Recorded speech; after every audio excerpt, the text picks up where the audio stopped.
103.1, 103.5, 104.1, and 104.7 FM. Listen and view on DBS Radio Facebook Live and on YouTube. Give us 90 minutes and we will strengthen the connection between Dominicans residing in the lovely Nature Isle and Dominicans residing abroad. National Broadcaster DBS continues its quest to highlight and celebrate the achievements of Dominicans. We will discuss the highs and lows, the challenges and successes. Give us 90 minutes and we will solidify the connections we share with Dominicans all over. Anu celebrate achievement Dominice to all latte. Connecting the dots. Tune in this Saturday, 9:30 a.m. to 11 a.m. Come join us as we weave a tapestry and strengthen our connections. Asu Radio DBS. Stories have been told.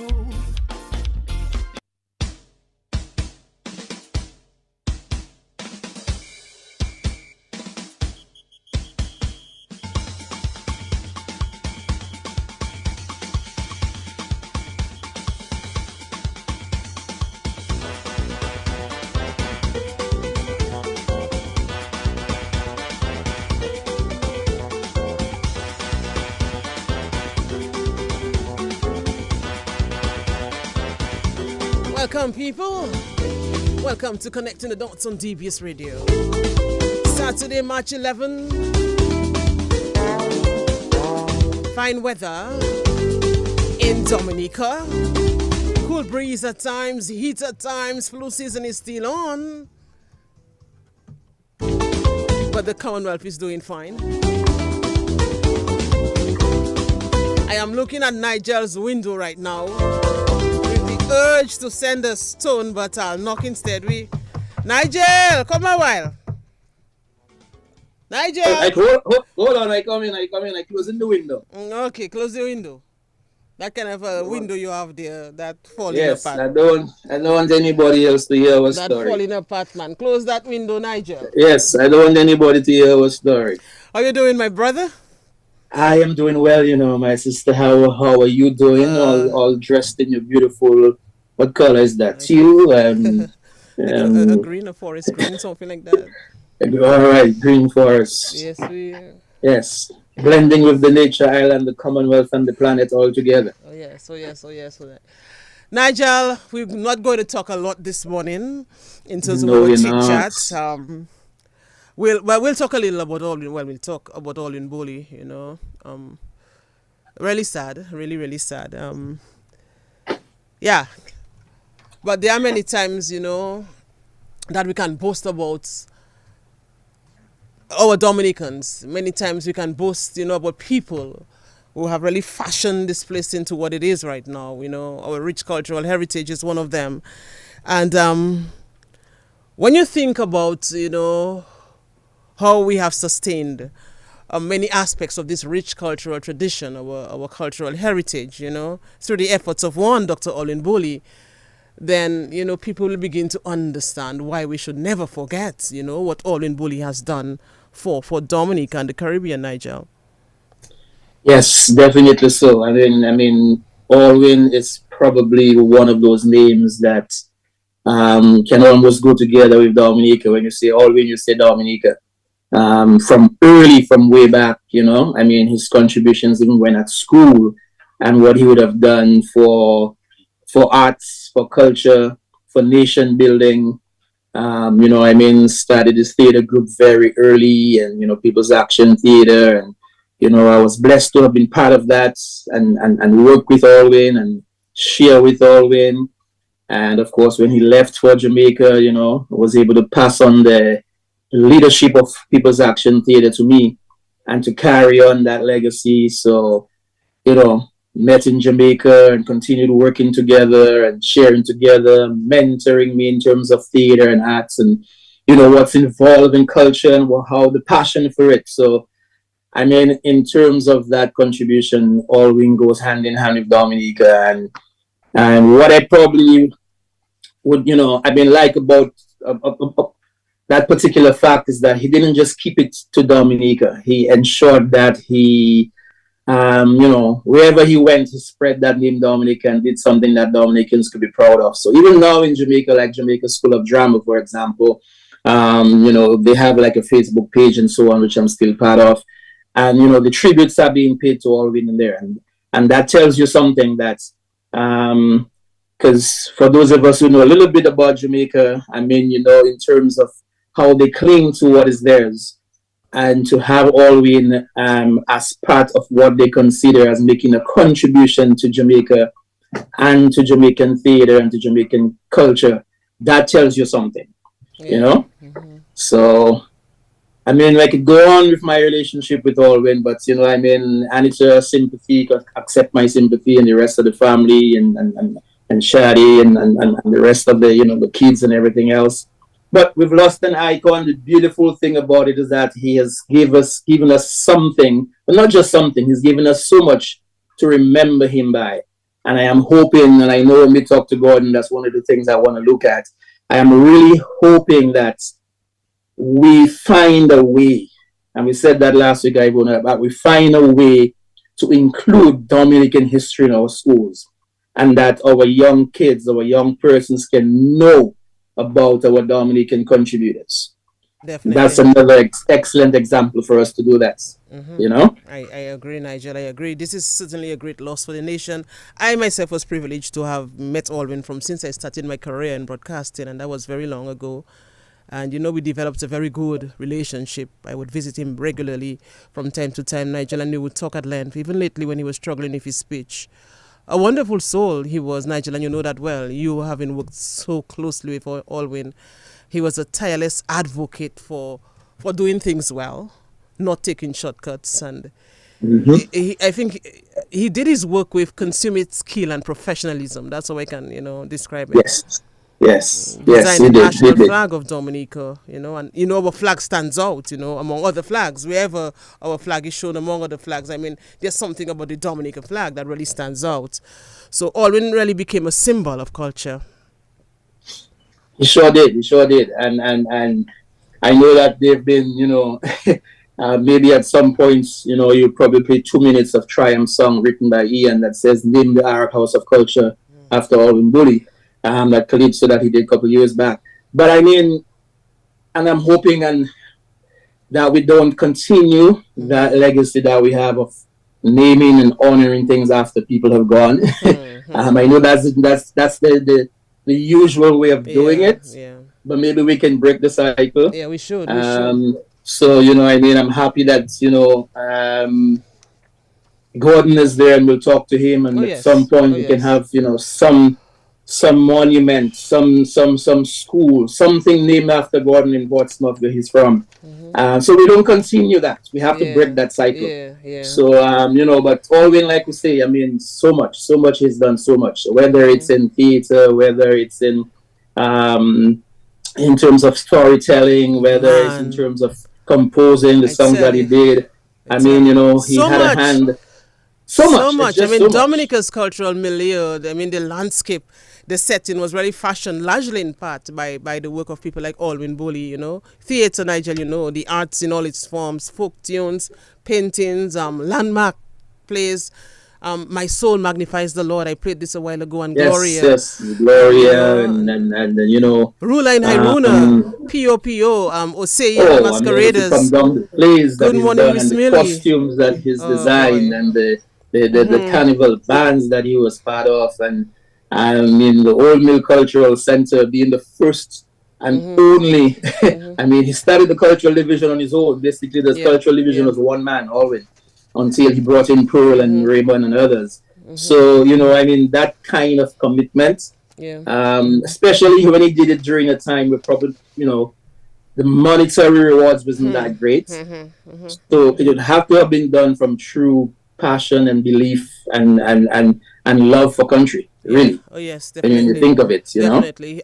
Alwyn celebrated his birthday in November. I think it was around the 23rd of November thereabout, with a celebration at the Alias for says Nigel, and that was really a ceremony that was for me a balance between celebration and reflection. Um, Tomorrow at 2 o'clock, we will air a documentary that was produced by DBS Radio long ago in the time of Dennis Joseph when he was manager. As part of the 100 Great Dominicans program.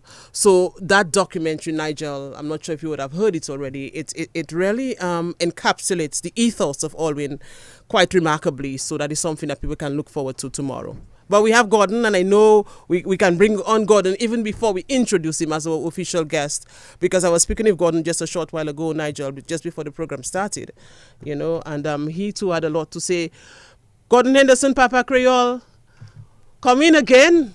Good morning, Nigel. How are you doing? I'm doing good, my brother. How you doing? I'm doing good. Only it's a sad moment for us.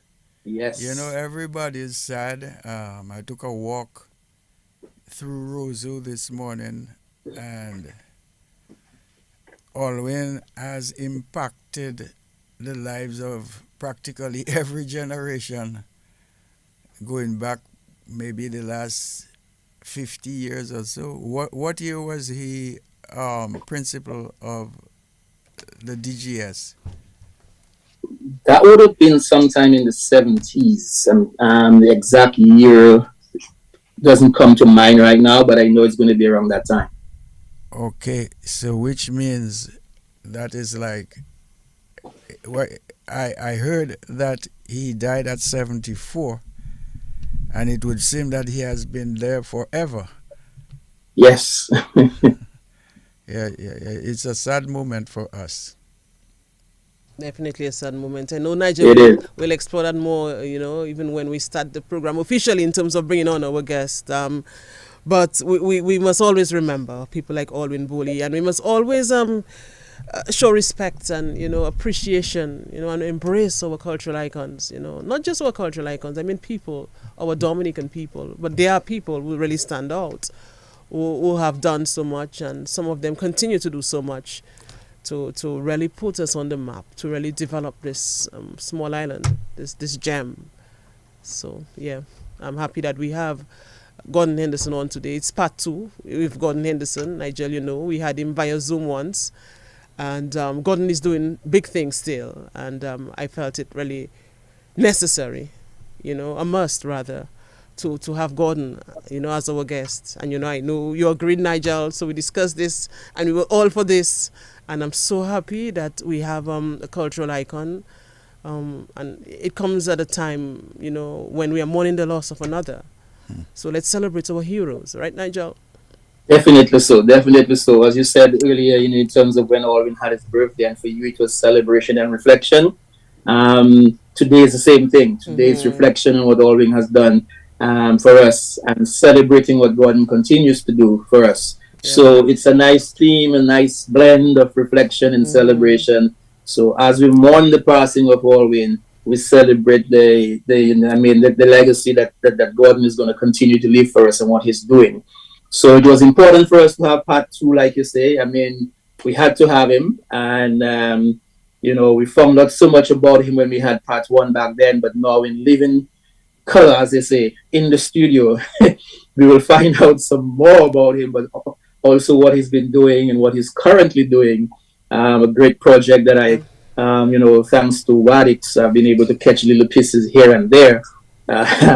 So I'm pretty sure Gordon is going to let us know about that project and what's happening with him. So, reflection, celebration, I love it. Yeah. So, there's someone on the line. Let's just take this person quickly. Connecting the dots. Hello. Bonjour tout le monde. Bonjour Gordon. Welcome to your land, Cadence land, Buyo land, Zouk land, all the lands. Now I couldn't resist calling. Just a quick call. I just want to, I express my sympathies with Alwyn last night on Waddick show for a voice note, and really, I just had to call to give Gordon all his flowers. Deserve it. And I want to end by calling again.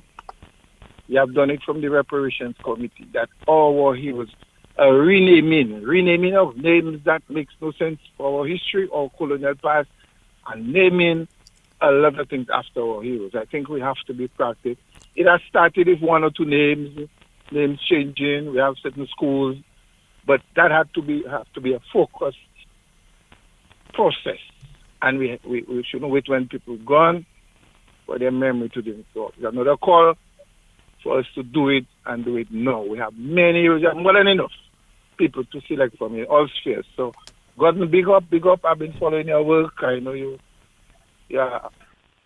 one of them patriots that Dominica had, and all what you do is part of the objective is to, make Dominica step up. So that new venture, just another one of your continued progress. So I want to just continue to give you strength, bro. Keep on doing what you're doing.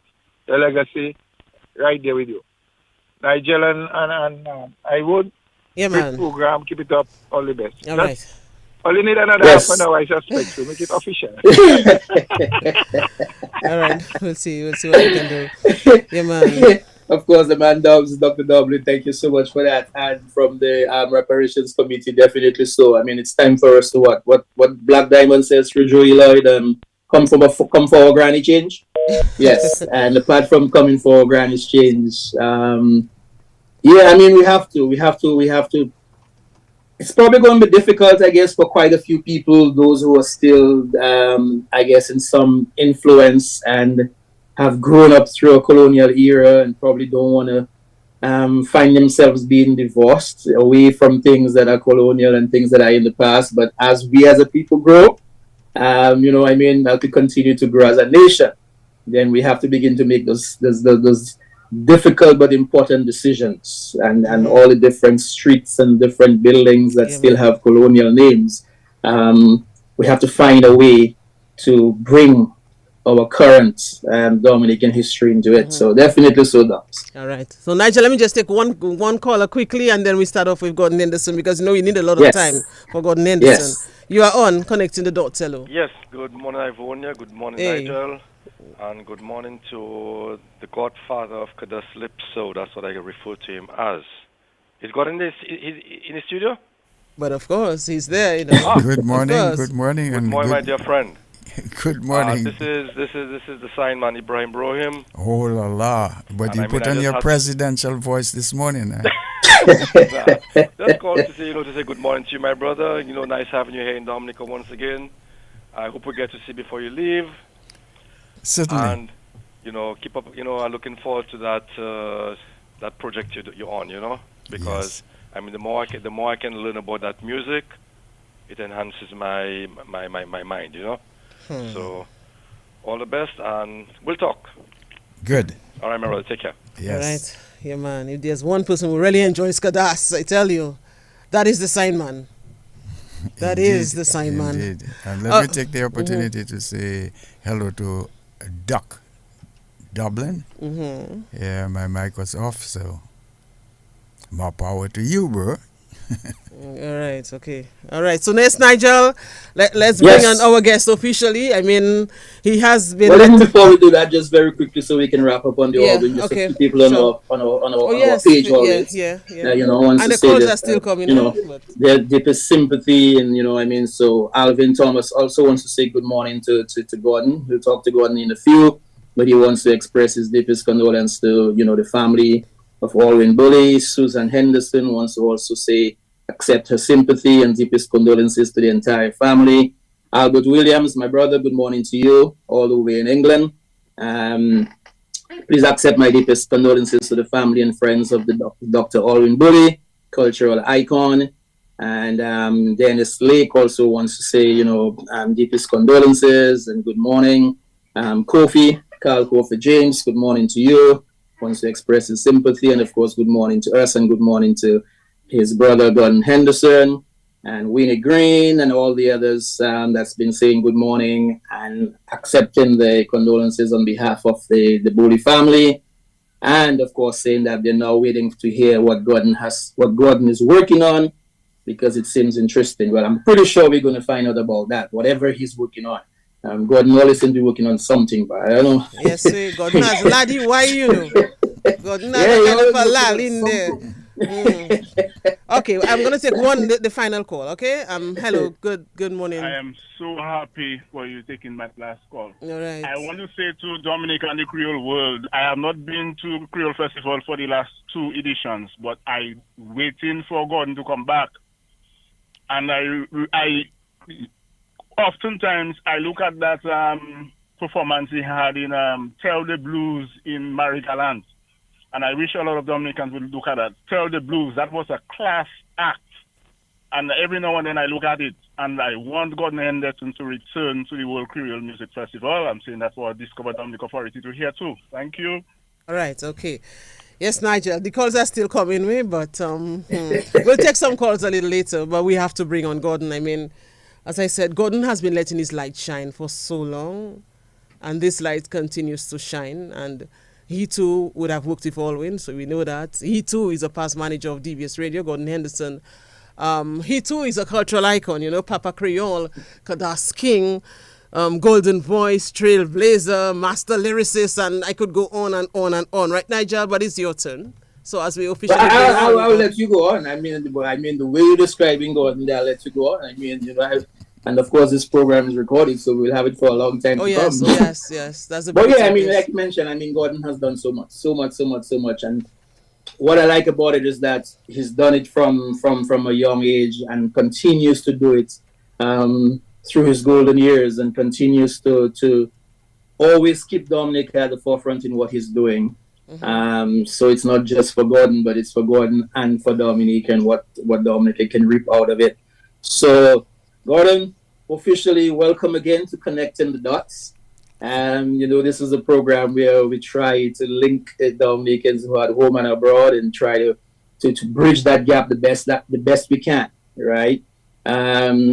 So tell us, before we get into what Gordon is doing right now, the last time we had you on the program, we spoke about the childhood days and Portsmouth and SMA, and how Exile One came together with friends and everything else.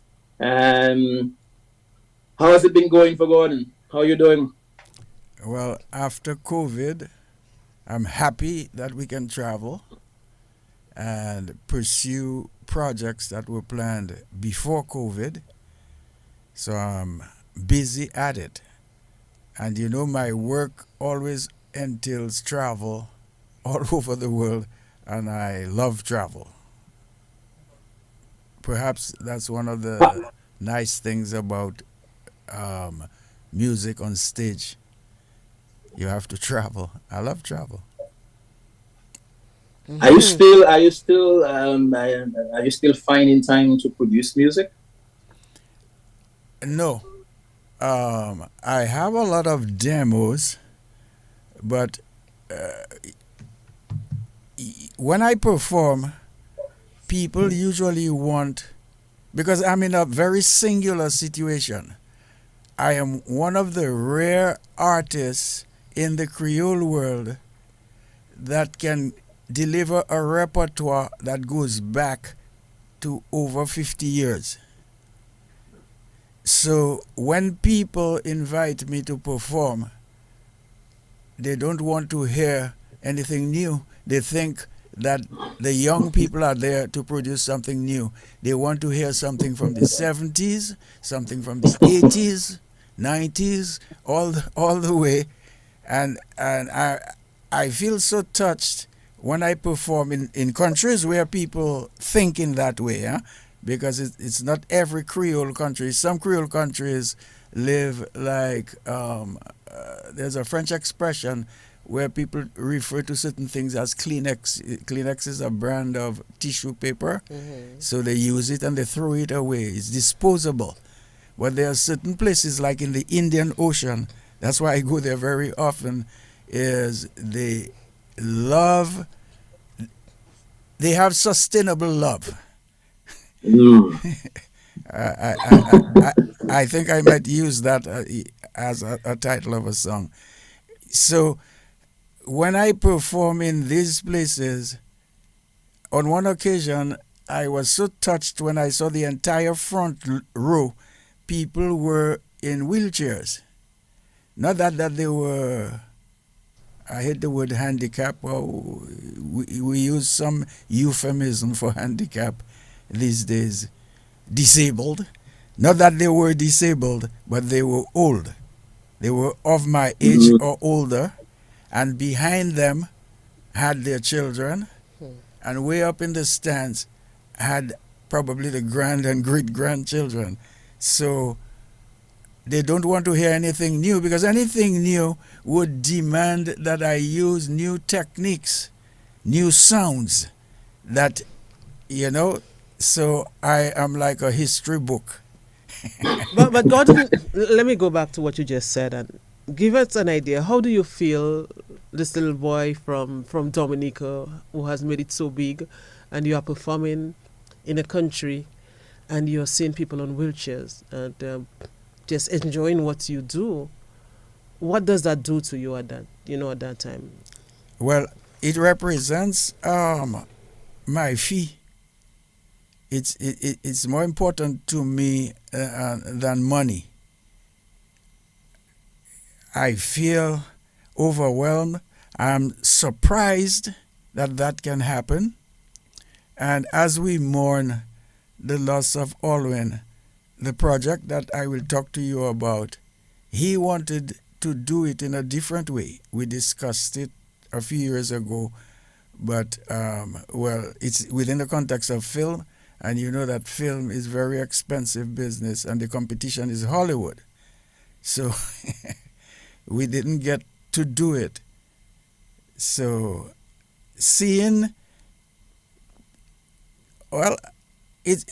I think all of us would like to see the artists that we grew up with, hearing on the radio.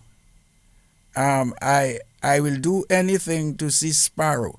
In terms of Caribbean music, Sparrow is my ultimate hero. Next is Bob Marley.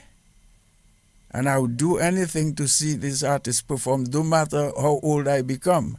And I figure it's the same thing with those people that come at any age. And something that surprises me, I am approaching 74 in a few months, and sometimes there are people who are 80 years old, and they tell me that they grew up on my music. So they are older than me, but I can understand that. And I grew up listening to Jimmy Cliff, and I was surprised to know that he wasn't older than he is, because sometimes as a child, when you listen to certain artists, you imagine them to be bigger than life, and that's not the case. But Gordon, what does that say about the fact that people are coming to hear songs that was written 20, 25 years ago, 30 years ago, and still enjoying it and wanting to be there to hear it, as compared to maybe songs now? So is it the lyrical content that has kept your music alive, or is it Gordon, the way Gordon performs, or is it the music? What is it that has sustained that music for so long?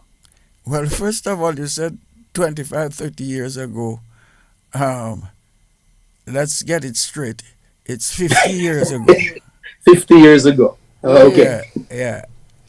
Now, the second thing is, and one of the reasons that I'm pointing that out is I cannot remember in the last 30 or 40 years performing with musicians of my age. So the musicians that usually accompany me, whether it be in Dominica, in Guadeloupe, Martinique, in France, wherever, most of them were born after the songs were recorded. You know, when Fitzroy was active, because, we went all the way down to 2, well, Exile 2, if you will, until he could no longer, for health reasons, follow. So usually these are young people. Now, to answer your question,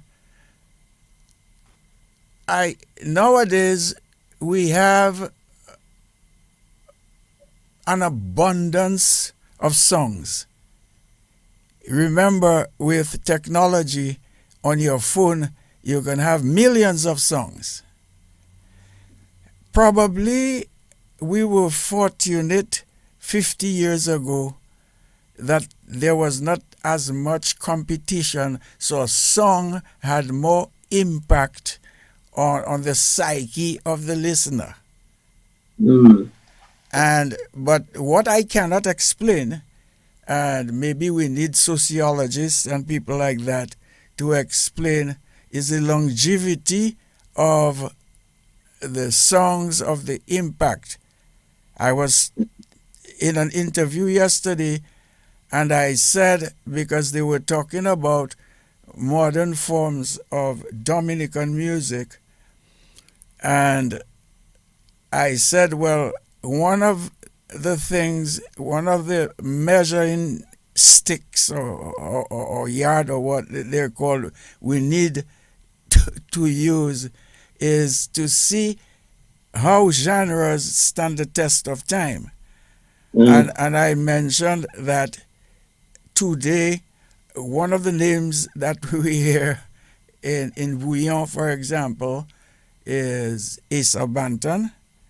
And I will not be around, but to be able to assess the impact as compared to Cadence, you would have to know if in 2072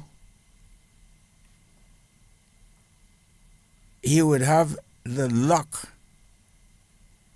to be doing what I'm doing now, because I consider myself extremely lucky. I'm very grateful, very, very grateful, because I'm in 50 years on the road, in the studio, and that kind of work is very hard, but there's a lot of fun, there's a lot of travel, there's a good side to it, and that all you can wish an artist is to have 50 years on the road. This is extraordinary. I'm grateful. 50 years on the road, Nigel. Yes. Wow. I mean, that's a lot. But I'm not going to make God and get away from pinpointing that part of the question, because I'm concerned about lyrics. I'm concerned about lyrics in Calypso, lyrics in Bouillon, lyrics in reggae, lyrics in Cadence, and I'm concerned as to what is his take on the lyrical content of today's music as compared to when Exile was doing their music. Rosita. Well, my take on that is from an industry standpoint. In Dominica, we are not structured. Well, we do not have a music industry as yet. We have a lot of music activity. We do have a public, which is very small. But if we were to compare it with the United States or Europe, the way that the industry is structured, you have standards. You have all these Academy Awards and this and that, so you're structured. In Dominica, we have a Bureau of Standards, but maybe for other reasons they are concerned, and they must be commended for their concern about the type of dashing we produce and we export. No, it sounds amusing, but we have to commend them for doing that. But we do not have any organization in Dominica that conducts standards with regards to performing arts. So if one wants to become a pilot, they cannot declare themselves a pilot or a doctor or an accountant. But in the entertainment business, anybody can declare themselves a DJ, a singer, or whatever. Okay? So a lyricist can write whatever he wants. Now, I've been speaking because this is a subject that many people speak about these days, because a few guys, they have gone overboard. But when I speak to them, they tell me that that's the only way that I can make money. So which means there is a societal situation where this society thinks that going overboard in song is acceptable.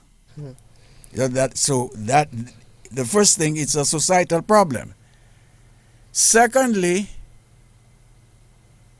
we have laws against obscene exposure, obscene language. I can remember bailing a guy, a friend of mine who is deceased, right outside of DBS, who swore in front of a policeman, and the policeman wasn't happy, and he arrested him. And I walked down to the police station, and I was told that I could bail him. I thought bailing that you had to put some money to sign some paper, and if he disappears, I would be responsible. That was bail. That's how I discovered that type of bail. Well, so which means that we have laws. So if I write a song and a bus driver in public plays that song that anybody can hear and it's out of his public space, he's liable to the law. So there's a legal problem. I don't want to go on the moral side. The way I want to comment on the moral side is, in the United States, for example, if we take rap music, which is probably the latest of musical trends, what they will do is they know that there is a public for that. So you have pornographic movies, pornographic songs. There is a niche. And only that niche is impacted by this. It's not the whole of America.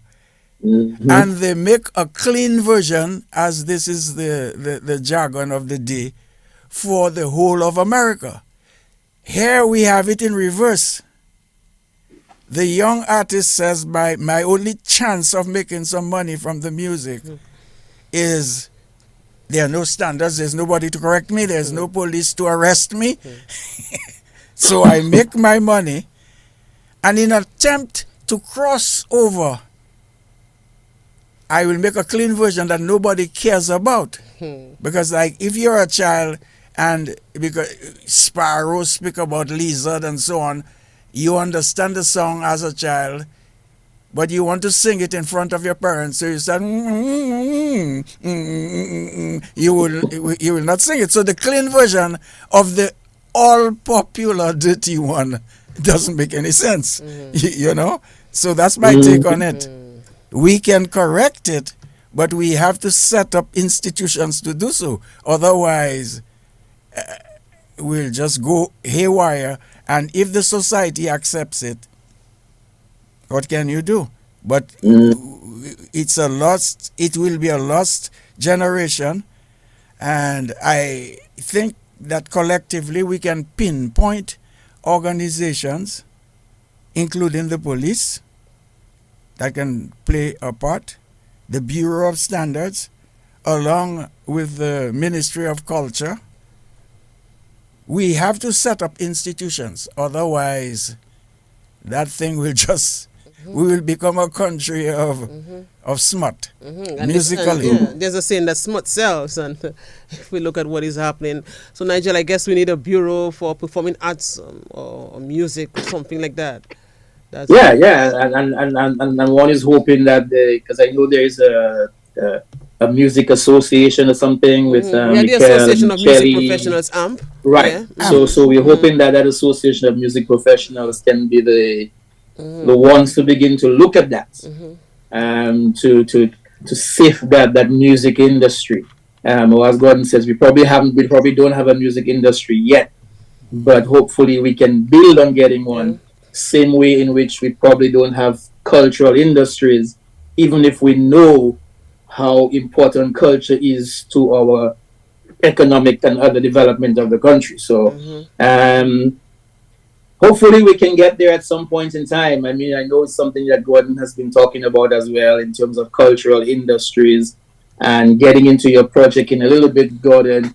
Cultural industries, do you think that's the Dominican, by extension, the Caribbean, has understood or is ready for that path? Cultural industries.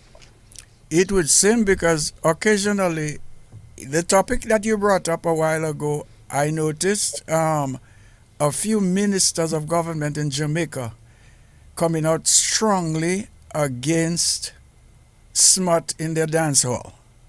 So I saw that on video. In terms of understanding cultural industries, I think that there are a few governments in the Caribbean, they realize that that can contribute considerably to GDP because of festivals. So festivals involve, and when I say festivals, I include carnivals as well.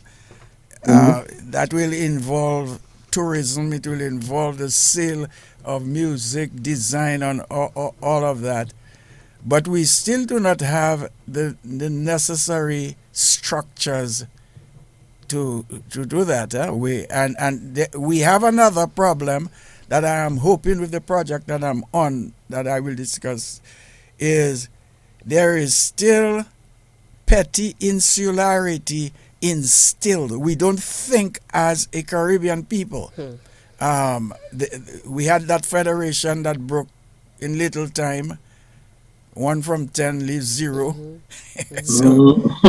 So that's it. The petty insularity is affecting us in every way. As a boy, I remember when guys like Irving Shillingford, the late, played well, they used to refer to us as small islanders in a way as if it was criminal to come from a little island or something was wrong with us or something like that. Irrespective of how many centuries he scored, they found out he didn't score it fast enough. It's still happening. It's still happening. Yeah. And in music, we've seen that.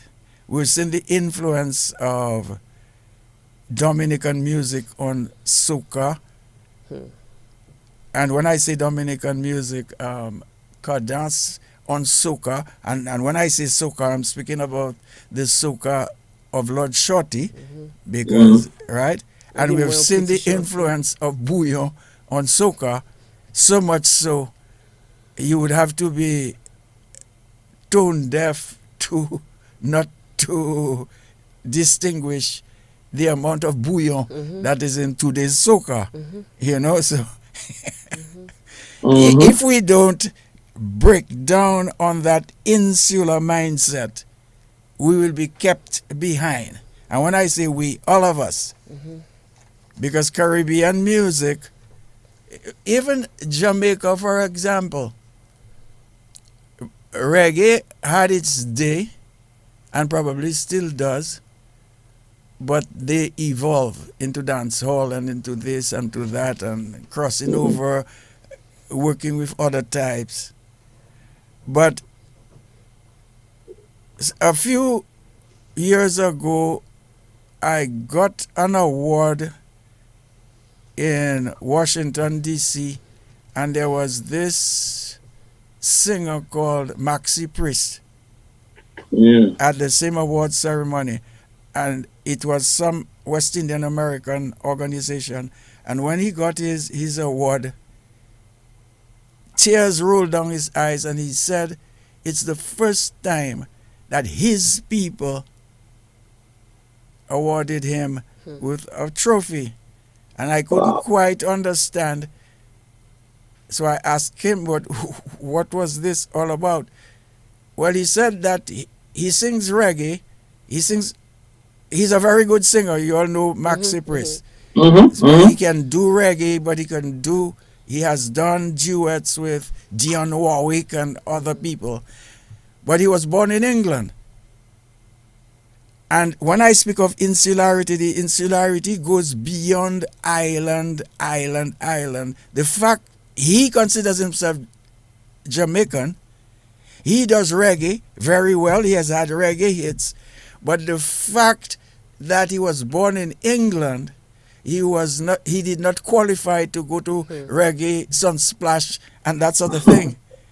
So, if they wouldn't take Mark Cypress, they wouldn't take a reggae singer from Point Michelle. you know? So, to answer your question, we need regional organization. We need to structure the whole thing. I agree, Nigel. I mean, there's so much that we have to do if we have to propel this art form forward. I mean, even this intellectual property, that protects the artists. That is another thing that we don't have this on lockdown. There are a lot of even artists who do not know enough about this, and so yes, it just tells you that there's a lot of work that we have to do. Luckily for people like Gordon Henderson, and maybe not just luck. I mean, Gordon had his mindset, on what he wanted to do. So he decided that he had to learn about the industry that he was involved in. But when you look at what is happening now, I mean, there's so much that we still have not really captured, in terms of the arts. And I really take in what you are saying, Gordon, because it is so true. It is so true. But the point you raised there on copyright, for example, I've reached a point where I feel like a broken record, and I've practically stopped mentioning it. I will just bring it up. I think in the first episode we touched on it a bit. I noticed that Calypso is getting better and better in Dominica. This year, it was difficult to select the final 10. I think we could get 10 more good Calypsonians and Calypso songs. But for some reason, not for some reason, we know what the reason is. The Dominica Calypso Association, they organize the competition, and they are probably one of the most commendable Calypso associations in the region. We are living to shoot images and to talk to people in Trinidad. I will see, but from what I heard, this is the only association that has a Calypso house. When they took it over from whoever was doing it before, they made it into a big thing. So they are commendable. But from an industry standpoint, they copied the exact format of a competition from Trinidad, but that format is based on before 1930. It doesn't recognize the songwriter and the performer as two different activities. So it is a mixture of a song contest. But sometimes when I try to explain it, at the end, many don't understand it. Then I realize it's kind of complicated. A song contest is Nigel writes a song, Ivana writes a song, I write a song, and we present that song. So we don't have to be singers. If we are singers, we sing it, but we present the song. So it's a song contest. And at the same time, it is a singing competition. So we all know the criteria in the Calypso competition is 35, well, let's just call it 70. 70 for the song. Because it's 35 for the melody, 35 for the lyrics, and the other 30 goes to the singer for the way he sings and his props and whatever. However, at the end, the entire 100 goes to the singer. It sounds complicated, so I have decided this is probably the last time I will ever talk about it, because if we have to have a music industry, we cannot confuse a singer and a song. And the song. Let's take a pin there, Gordon. Let's just take a call, Nigel, because let me tell you, a lot of people are calling. So let's see if this person wants to share something with us. Connecting the dots. Good morning. Good morning, Ivona. Great big good morning to Gordon as well and to Nigel. That voice sounds familiar, man, like a teacher. It's Bo. Murillo, Mr. Varian Murillo. Nice. Oh. Yeah. Yeah. I'm a teacher. Nice hearing your voice. Brought two great persons in my life together. So Alwyn Bully and Gordon Henderson. These two gentlemen have influenced me massively in my life. Wow. And I know most people, when they talk about Alwyn Bully or they talk about Gordon Henderson, they're talking about their talents and their art and you know the music and so on. And I don't discount that. But for me, those two gentlemen, the thing that influenced me is their leadership. So their art and their music is just a vehicle they use to lead people. And for me, leadership is making people want to do things that they wouldn't ordinarily do by themselves. So quickly, I know you don't have much time, but quickly. So Alwyn didn't teach me at grammar school, but I watched him teaching. And I watched how he influenced people without shouting at them, without bullying them. You know, because in those days when we came up, it was command and control. Do this because I say so. And I watched how he do that. And then also, I saw he chose art, because in those days, nobody wanted to do art or send their children to do art or music and so on. And that influenced me to an extent that all my daughters, I introduced them to art, music, dance very early. So two of them are choreographers, one of them doing art, you know. So that was the influence. So it's a big loss for me always. But Gordon now is another story. So Gordon come from the north. I am from Cottage. And I saw Gordon get up and get up from Dominica in the time when there was no internet, nothing. Go to Guadeloupe. Next thing I hear in Africa, in France, and so on. And making people, not only Dominicans, making people who are not Dominicans do things differently. And I was like, wow. And so when people see me get up and leave Dominica and I can go anywhere in the world, that's the inspiration I have, that this fellow could do it, where I could do it too. And then also in terms of thinking, the inspiration, like Gordon, 50 years ago, Gordon was talking about issues we only now trying to unravel, like equality between men and women, the impact of slavery, all those issues, and that song "Get in Ahead" is one of my favorites. And I just last word so that I can leave. But one of the things that hit me is I had all this nostalgia with all the Exile One songs, and I want to keep them in their original form. And I was kind of lamenting that people were doing things with them. And then I had a conversation with Gordon and expecting him to say, well, yeah, the people bastardizing this songs and so. Gordon told me he would be very disappointed if the songs didn't evolve, if the music didn't evolve. And I say, wow, what a man. So big up to Gordon. It's good to hear you and good to see you still alive, keeping healthy and keeping the leadership going, not just the art, but the leadership. Thank you very much, Ivona. Thank you. Wow. Yeah. Well All right. Thanks. Thank you, wow. Yeah. All right. All right. Wow, very interesting. Very, very interesting.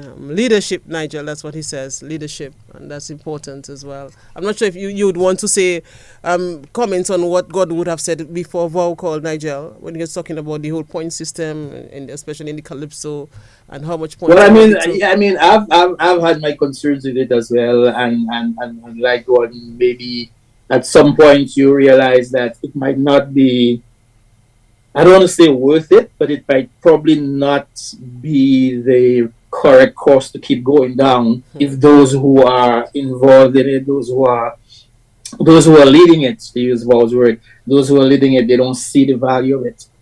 So, I mean, I've had my concerns where you award so much points to the person that's presenting the song. And at the end of the day, you say that was the best song, but not necessarily the best performed song. So we've had those issues. So I have my concerns about it as well. I think the Calypso Association has to do restructuring. Going back to Gordon's point about the whole structuring of the industry. is something we have to look at. So that's my take on it for now. When we get back into Calypso, I'll probably have a lot more to say about it. But I agree with Gordon on that point, that at some point we have to kind of figure out what is it what we want to do, and then to Val's point in terms of leadership, which is something that I think maybe our current bands and need to understand as well, or current musicians, but more so the bands, that apart from your talents, apart from your ability to create stuff. I like where you're going, Nigel. Yes, I get it. Apart from that, there is something else that comes with it, and that leadership and that influence. So to Gordon, do you see, and as we get into the project, do you see that aspect also lacking with our current musicians or artists or bands, and that they're just there to expose the talent, but not to develop that other part of it? Well, technology sometimes can help, and technology sometimes, well, it's how you use technology. And when I speak of technology, I'm not speaking necessarily of modern technology. It could be a knife. A knife is tremendous technology, which is old, but you can use it in the kitchen effectively, and you can use it to commit a crime.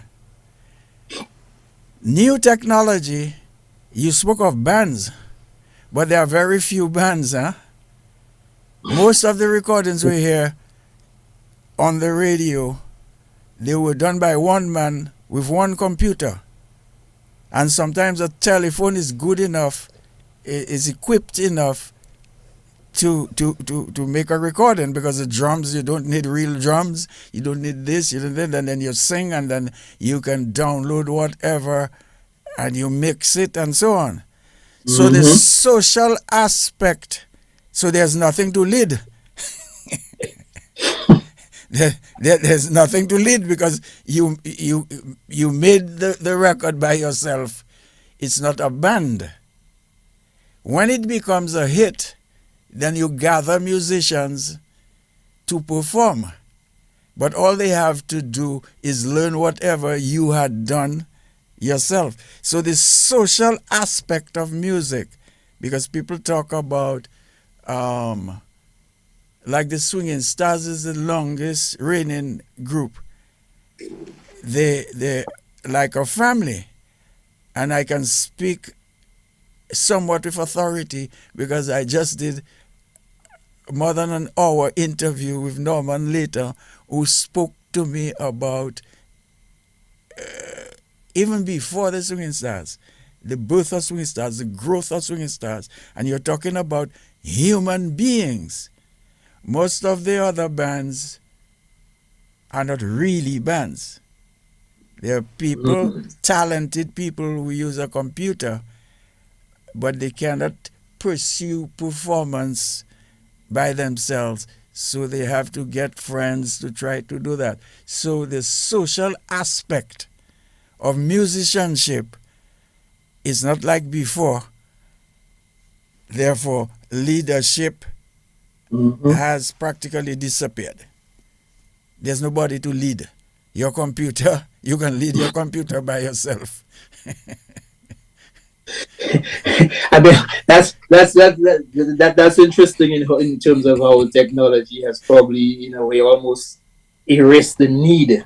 But without tripping you, you are aware of all the problems that universities are having with papers, because there's some kind of app, I forgot its name, because I am very angry about that, despite the fact that people come up with beautiful essays and everything, but an app did it.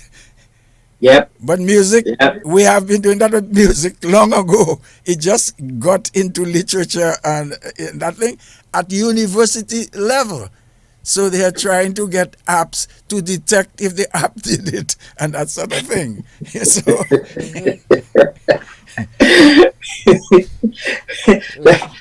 That's how technology is allowing us to do I mean, I guess that's the good and bad of it. So we have to develop things to try to underwrite what the thing developed before and so on and so on.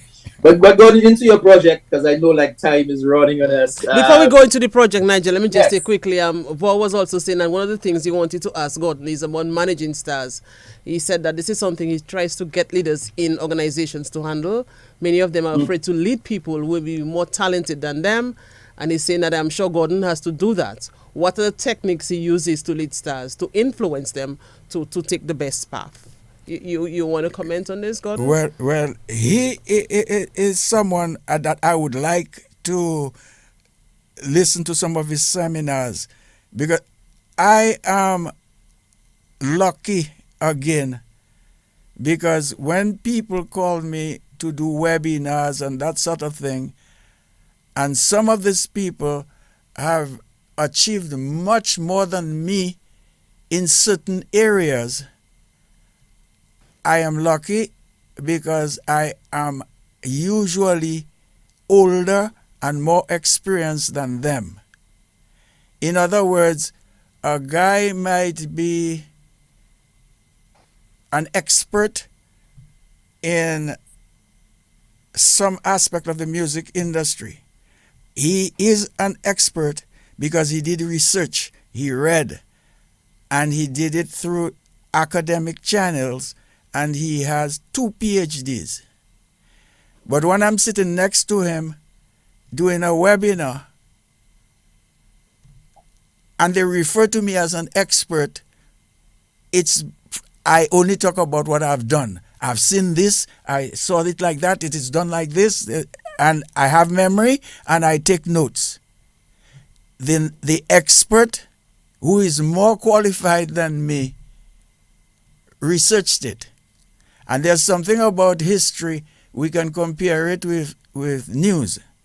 You see what happens, and today there is a lot of immediacy in terms of news, because with social media, we absorb news as it happens. We don't have to wait. When I was a boy, I had to wait on Saturday for the Herald or the Chronicle to come out to know what happened in Dominica. I was going to give a certain institution a plug on DBS, but with them, you know immediately what car crashed in Vickers. I'm sitting in France and I know that 20 minutes ago what happened in Vickers. So, but 10 minutes after, you get another version of the same story from another source. So if that can happen with news, it definitely would have happened with history. So while we need experts who are more versed than us because of their research, you cannot ignore personal experience. And this is where I am lucky. I consider myself lucky. All right. So, Nigel, I'm looking at the time. We have to talk about what Gordon is doing here now. There's a big project that is on, and I'm sure you're eager to learn more about that, right, Nigel? Yes, I want to know how I can be part of the fusion. Just joking. But Gordon, tell us a little bit about what is this project that you're on right now that's taking you through different parts, and now you're on the Dominica leg, and I saw you were doing something in France and moving all over. What is Gordon working on right now? Okay, in 1989, I wrote a book in English and in French titled Zoukland. And that book, it's written in the first person, sometimes I, sometimes we. And when I referred to we, I spoke of Exile One. So it was not an autobiography, but it was a book that related what I or we encountered from when we started in this music business up to 1989. Now, since 1989, time has elapsed and people ask for a second edition right in the book. But I noticed that the book was written in English and French, and it sold more in the French part than the English. Mm. So I decided, and as we mourn Alwyn, Alwyn was the one who told me, let's do Zoukland the movie. But it would be somewhat of a biopic, with actors and that sort of thing. And with his wife, Anita, they spoke of some Dominican from Colio that had produced movies in Hollywood that I hadn't heard about and so on. But somehow it didn't work out. So just before COVID, I decided that since documentaries are very, very popular these days with all this streaming, well, the technology has become, we have Netflix and whatever, to do the same thing, do a documentary and an update of Zoukland, whatever was missing from 89 to now, and retitle the project, the documentary film, as Fusion Under the Sun.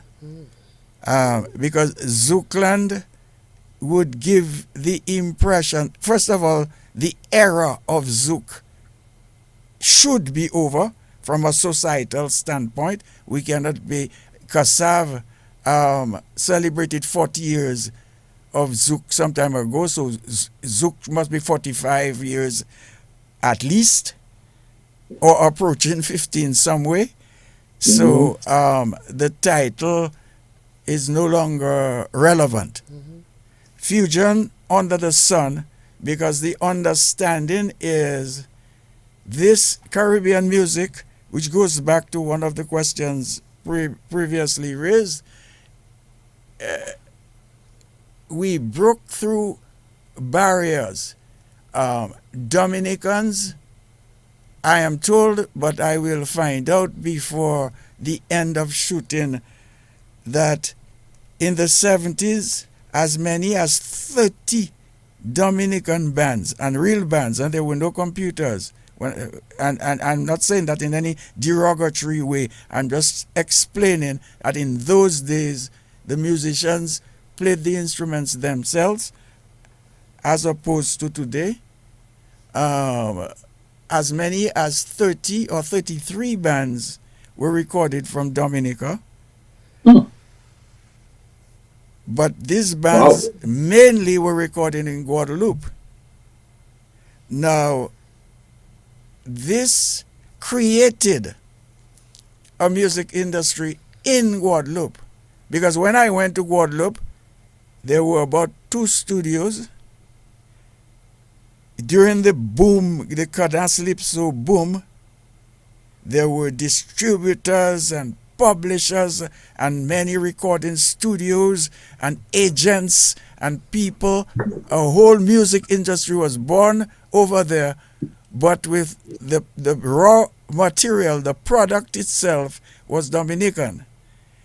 Many of which didn't get anything because either they didn't know how to go about the business aspect, or they were stuck with a certain mindset.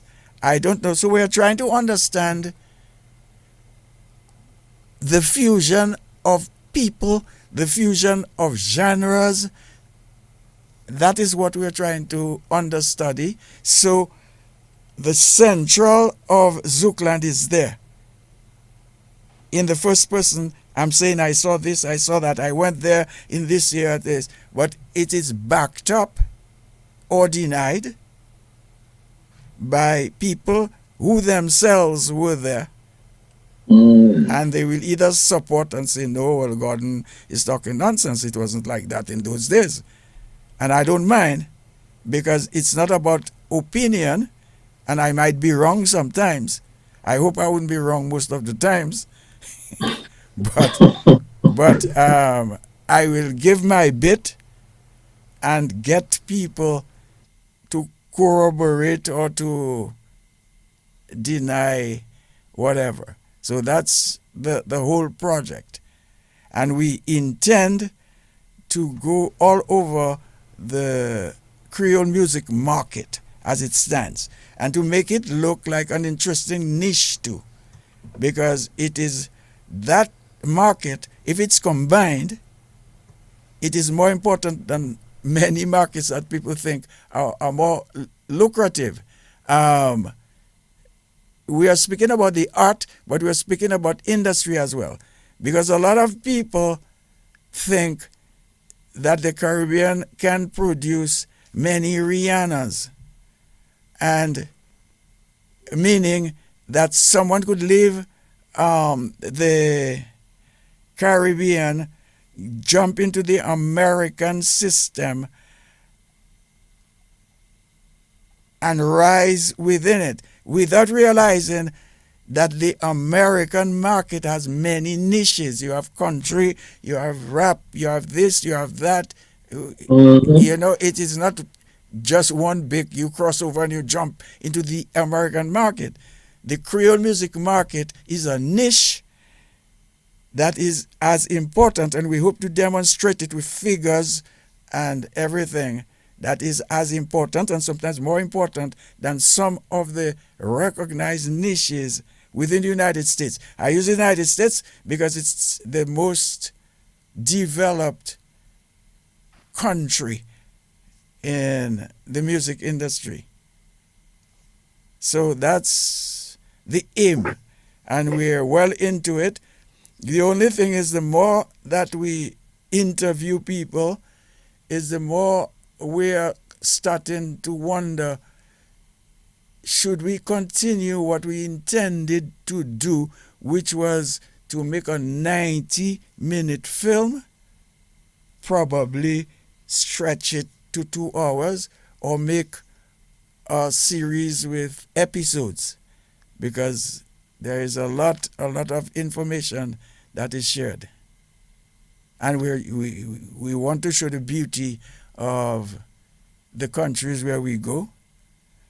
And I must say that Dominica is where we will spend most time. Wow. So is it, by the way, I mean, Alvin Thomas is wanting to ask you whether Zouklan is still available for purchase, and if so, where can it be purchased? So is that still available? I hope so, because the only way that it's sold today is through the exile1.com website. But as far as I recall, it was completely sold out. So probably, but whoever is handling the website will inform if we're still in stock. All right, so Alvin, here goes your answer. You can find that out. Go to exile.com and see whether you can get a copy or and not. the Exile one is Exile and the figure, the digit 1. It's not ONE. Exile digit 1. Number 1.com. Yeah. All right. Nigel, so I'm Alvin, looking. you can probably find that there. Nigel, I'm looking at Facebook, and a lot is going on. But someone A lot of feels that discussion probably going we on should there. play some of Gordon's music. But then again, even if we play Gordon's music on the live, it's going to interrupt the live stream because of copyright and all of that. So hence the reason that it will not make sense right now to play Gordon's song. Someone feels that we should play Gordon's song, but Gordon is a businessman in all of that, and Oh yes. so to play Gordon's song even on the live stream, I would much prefer to be invited to perform in one of the festivals. Yeah. Jazz and Creole, World Creole Music Festival. As Gordon mentioned that you've not been part of the Jazz and Creole Festival yet, right? No, I've never been there. Probably whoever, they haven't listened to my entire repertoire. They might know 2 or 3 songs, but I've recorded over 250 songs, and some of them can qualify as Creole jazz, huh? Okay, Right. so that's the call going on right now because we know there are people who listen to Connecting the Dots who are connected with those who are connected to make it happen. Yeah. So get going on the Jazz and Creole Festival. I want that to That's in happen. I agree. Portsmouth, you know. And that's your Yeah, hometown. it's in Yeah. Portsmouth, It's your and hometown. now is an excellent time to get it done. I'm not sure if the lineup has already been established, but if it has not, you have between now and Tuesday to get in touch with Gordon. Make it happen. Gordon Make Henderson it happen. deserves a place on this. Gordon should be Make it headline, happen. of an event like this. All right, so it's Connecting the Dots. I think we have someone on the line. Let's join this person. Connecting the Dots. Hello. Okay, we lost that call. We have Gordon Henderson as our guest today, and really interesting discussion. Really, really interesting discussion. I've learned so much myself, Nigel, and I hope Oh that yes, a lot of oh yes, oh artists yes. and And musicians are listening to. that's one of the beautiful things of having Gordon is that the discussion can stretch into so many spheres, so many areas, and that's what I love about being able to have that interaction with Gordon and that. Gordon Fusion Under the Sun, something that was born way back and is now happening. Prior to coming to Dominica, what other country or what other place you'd been to and where next? Well, on this, previously we did Paris, but we have to return because it's a little bit complex because we're doing history and we're doing what's happening right now. We have to return to Paris. We wanted to do Guadeloupe and Martinique as one for budgetary reasons, and the Martinicans said, no, you have to come over, so we have to go to Martinique as well. Guadeloupe is like the center of the archipelago, but it is also the center of how a lot of things happened. It started in Guadeloupe and spread out. You know, there is something that is not very contemporary that we want to explore, is even the origins of Calypso. So there is a preamble to the story itself. The gist of the story is, where did Calypso come from?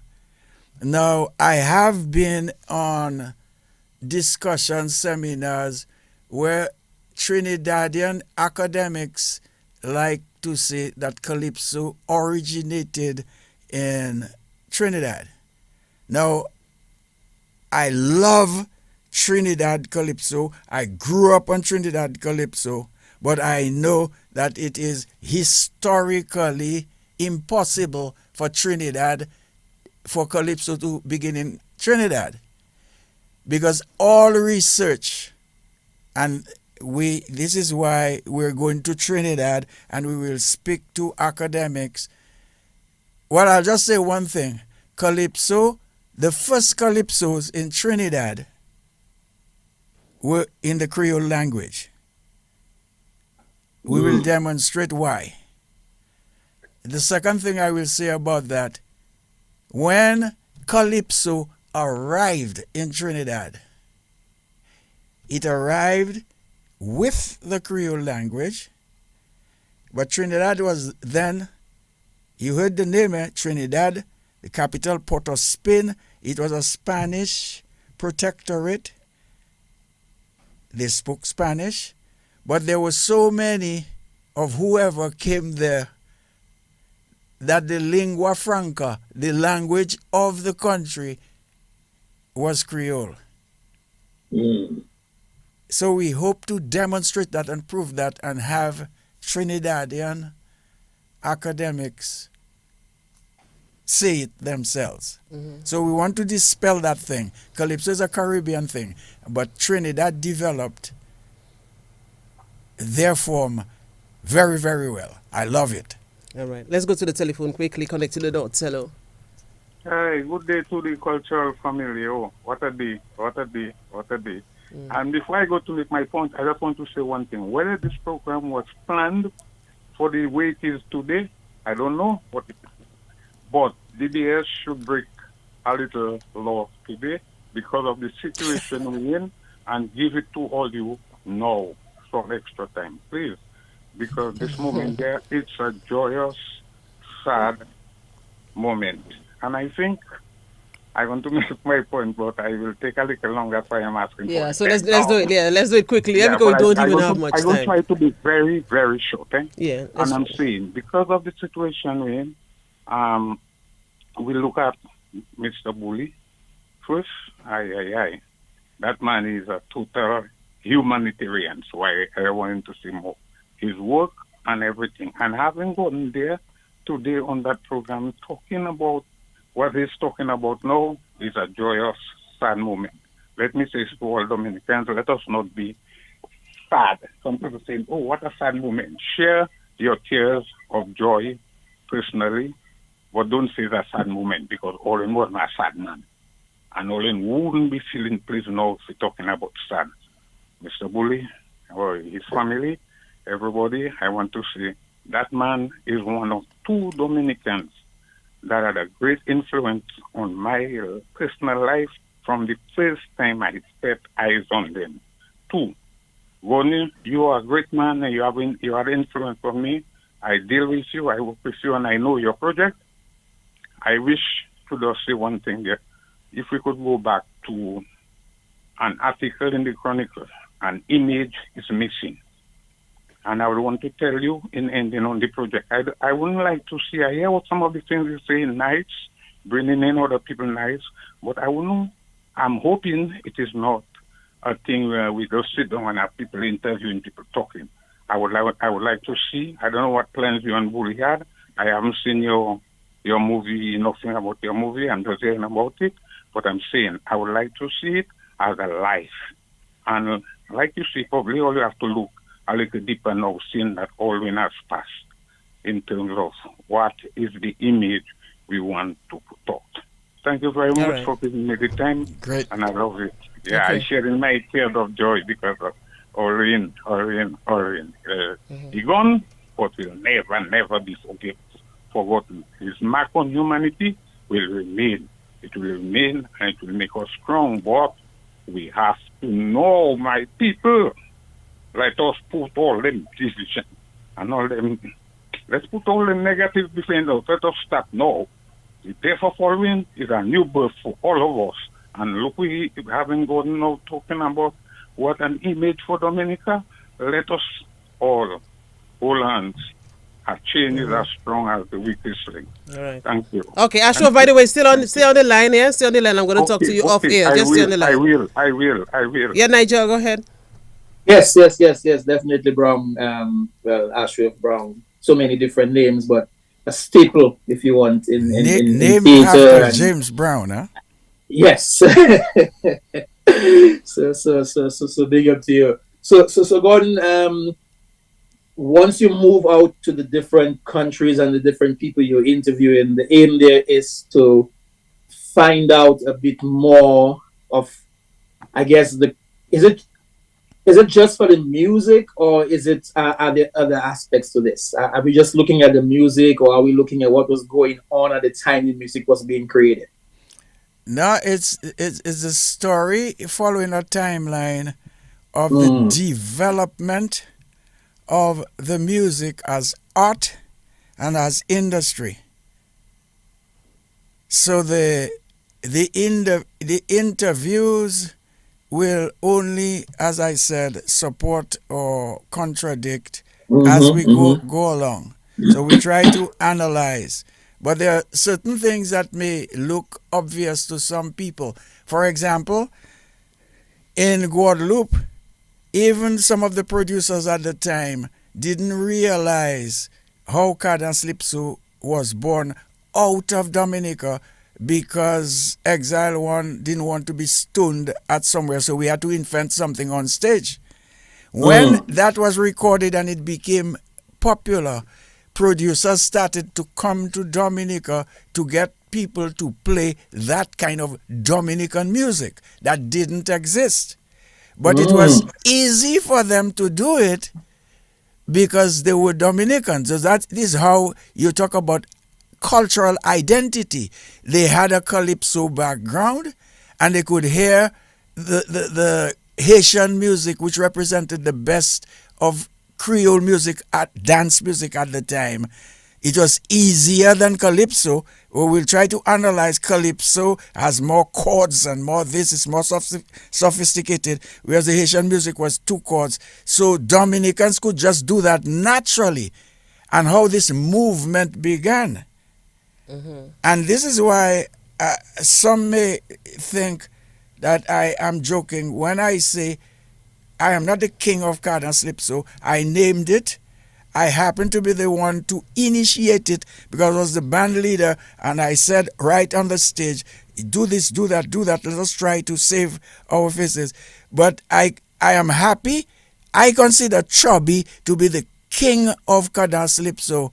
It makes me happy that I invented something that somebody else can rise to be. You understand? I am proud. What I would like to do now, if life gives me that chance, is to make movies. What Alwyn wanted us to do, it inspires me to do it.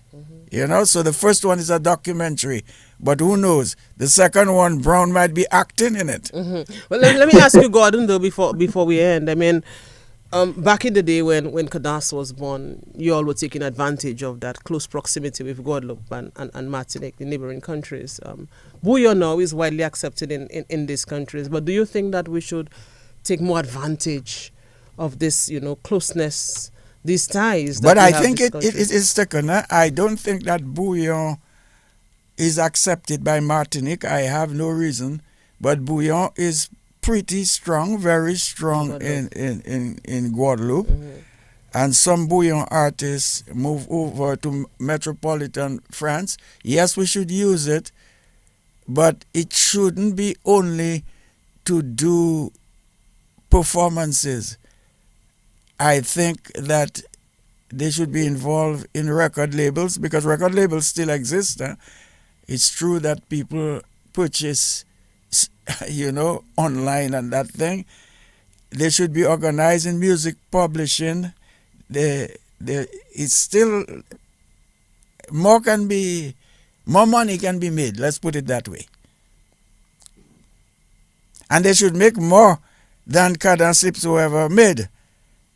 Because it's just like football. Somebody who played football 40, 50 years ago, the kind of money that football players or basketball is the same thing with musicians. Rappers make much more money than James Brown made, So this generation should be making more. But I don't think that they're organized to make more. So here we have to go back to organization, structure, industry. Definitely so. And Gordon, as we kind of wrap up because of time, I know Brown says DBS should give us extra time. But as we wrap up there, Facebook page, of course, with you guys. Thanks for connecting. Calypso King of Dominica trilogy. Good to know that you were part of the program. You're locked in as well. Great fit that you did, by the way, coming all the way from eliminations and winning this. I'm not sure if Gordon has seen that in his time. This young man that came all the way from eliminations and became the Calypso King, wrote his own songs and did his own thing, seemed to have been structured, which is what we're talking about. Yep. He had that structure behind it and seemed to have been organized. Gordon, in wrapping up, in terms of our current artists, musicians, bands, Calypsonians and everything else, how do you see them being able to sustain like you've been able to sustain for the last 50 years? Well, if they have the structures behind them, in my case, my main source of revenue, because it boils down to money, my main source of revenue has been through songwriting. I need it, so the songwriters need to join copyright societies. They need to sign contracts with serious publishing companies. I mean, I'm approaching 74, but I got my retirement as a songwriter from age 55. In France, they're trying to bring it up to 64, and the people want to burn the place down to 64. But in that particular area, I reached my retirement age, become a pensioner with his pension at 55. That is one area. So you have, as an entertainer, you need to organize your various revenue streams. And that is another thing with the Calypso thing. You cannot mix the song with the singer. You know, you are denying the songwriter or the composer of his pension, to use our lingo. But there's so much to be said, and we have no time. Very, very interesting what you just said there, and that opens up a whole new discussion, Nigel. We have to have a part 3 one of those days. We've gotten a part 3, a part 4, a part 5. I mean, we have to. Yeah, you're serious. We have to extract as much as we can from you. Because I mean, you know, I'm one of those that's concerned in terms of our artists being able to live off what they do, or to find some way of gaining extra revenue from what they're doing.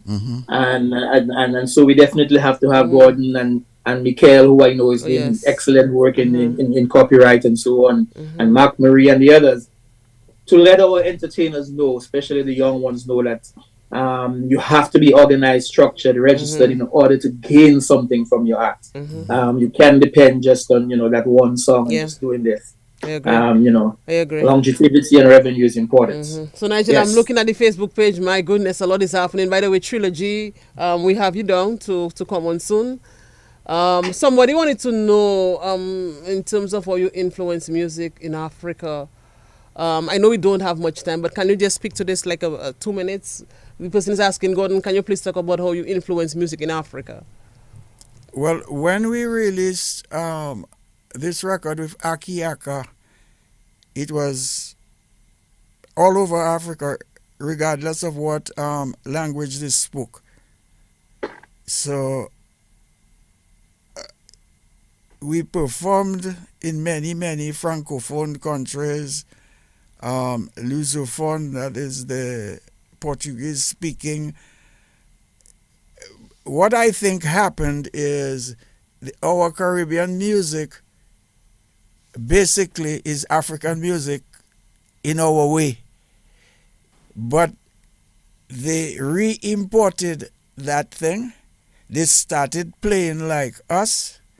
And if you listen to what they call Afrobeat today, which is not Afrobeat of Fela Ransom Kuti, because Afrobeat has been around for a while.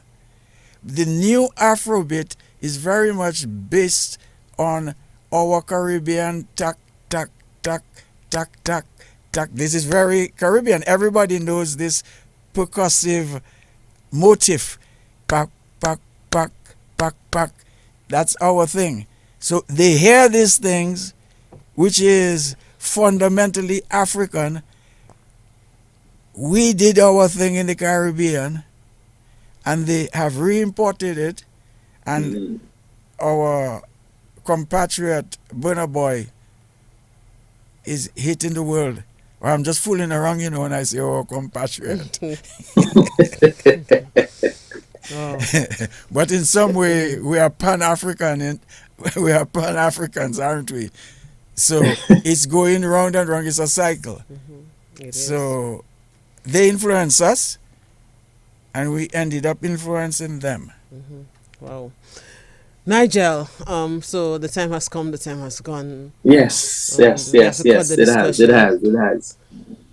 But as always, I mean, Gordon, thank you so much for again connecting with us and connecting the dots. And, you know, this is where we always try to connect with everybody and let others know what's been going on. I wish you best of luck on that project. Look forward to its completion and to us being able to see all the work that's been done with it. And look forward to other projects that's coming. Whilst Gordon is on island, I want the young artists to tap into Gordon's expertise. If there's a fee paid, if not, tap into his expertise so that you can find a way yourself to understand the revenue stream and longevity that's associated with the music industry. So, Gordon, thank you very much. Appreciate you connecting with us again. Thank you. All the best on the project. I consider myself lucky to be on connecting the dots for a second time. And I am always willing and able to talk to the young ones. No fee, absolutely no fee. All right. Excellent. Excellent. Appreciate that. All right. So, Nigel, we'll do it again next week, God willing. We do it again, my dear. So it's only now I can play. Now I can play something from Gordon Henderson and Exile One because the show has ended. But if we were to play during the show, it would have messed up the live stream. So here we go. Yeah, we'll touch base next week, Nigel. Gordon Henderson. We do. Bonjour again, and thank you so much. Merci. Thanks. And we dedicate this show to Alwyn. All right. We sure do. Take care. All right, you're listening to DBS Radio. Let's take something from the group Exile One as we close. And that's it for Connecting the Dots today. I'm not sure what is happening, what is happening. Let's see if we can get this one from Exile One. Something is just not working out for me. Let's see. All right.